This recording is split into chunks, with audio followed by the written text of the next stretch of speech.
Isa na namang mapagpalang Sabado sa ating lahat mga buddy, idol. Happy weekend. Tara, samahan niyo ako.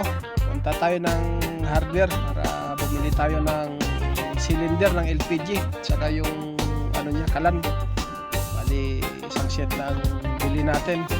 Bali, yan na nga pala. Andito na yung taxi na sasakyan natin. Bali, nag-book na ako ng taxi kasi nandito ako ngayon sa Czech Republic.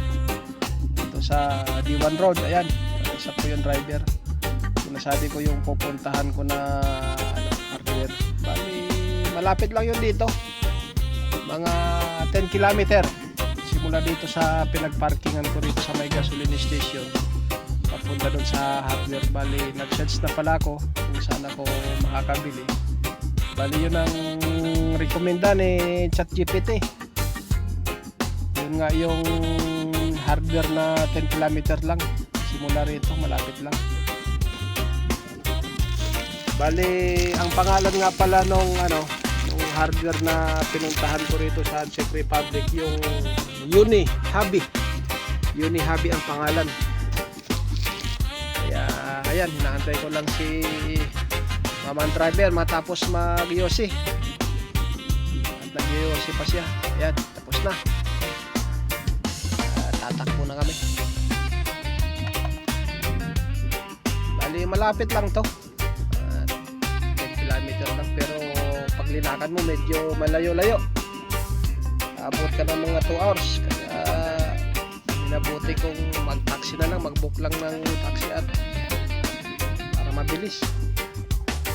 Ano nga nito, nag-try lang ako kanina na tumawag doon sa company nila. Tinanong ko lang kung magkano yung rate simula dito sa parking papunta doon sa pupuntahan ko. Kaso ang problema, di kami nagkaintindihan, di man ako sinagot ng direkta kung magkano. Sabi ko, if ever ka ako na magbubook ako, papuntahin mo na lang rito yung driver mo ng 9 AM kasi kagigising ko lang.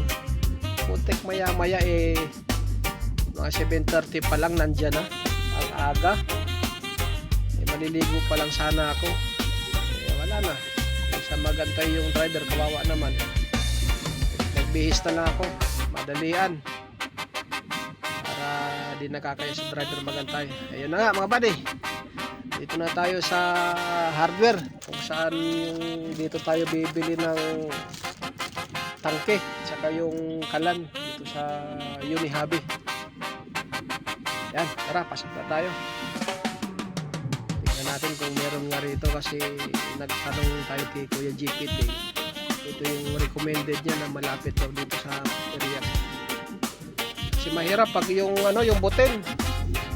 Ang mahal na ng butin tapos hindi lang maubos, mga 3-4 na lutuan lang ubos na yung isang butin. Magkano rin yun?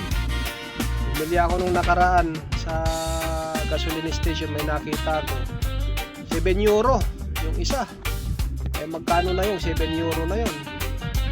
So, more than 500 pesos na yun sa pera natin sa Philippine money.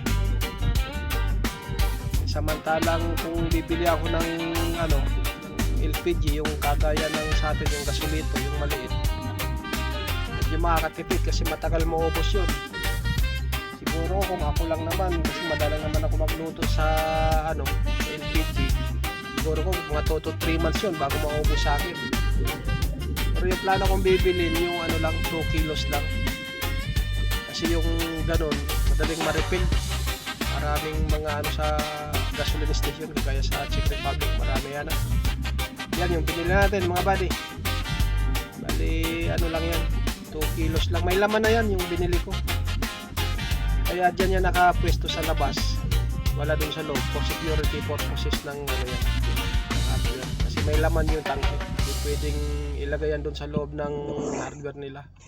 Kaya naka-separate siya doon sa labas. After kong mabayaran, sinamahan ako nung salesman papunta doon sa labas para kuhanin yung LPG. May laman. Ayan. Nagantay ko lang yung yung taxi na sinakyan ko. Hindi ko, antayin mo na lang ako para di na ako mag-book ng panibago. Wag na lang kakuli ang sasakyan ko. Yung kagandahan lang dito, walang kontrata kung magkano yung nasa metro, yun lang din ang babayaran mo. Parang kagaya din yan sa atin, naka-metro. Kaya tinitingnan ko yung ano niya, yung metro, kung may patingting, kasi nag-taxi tayo, kabisado ko yung mga ganyang galawan. Ayun, okay naman yung ano, tinitingnan ko yung metro niya, accurate naman. Ayan, bali magbabayad na pala ako dyan. Bali Google Pay ang gagamitin natin. Bali sa ano lang natin, sa cellphone lang natin, itatap lang natin dun sa ano, machine para makapagbayad tayo. Bali ang binayaran ko nga pala dyan nasa more than 740 kuron. Kung sa peso yun, siguro kung mga abot na ng 2,000 peso. Pero balikan na yun, yung 740 kuron na yun.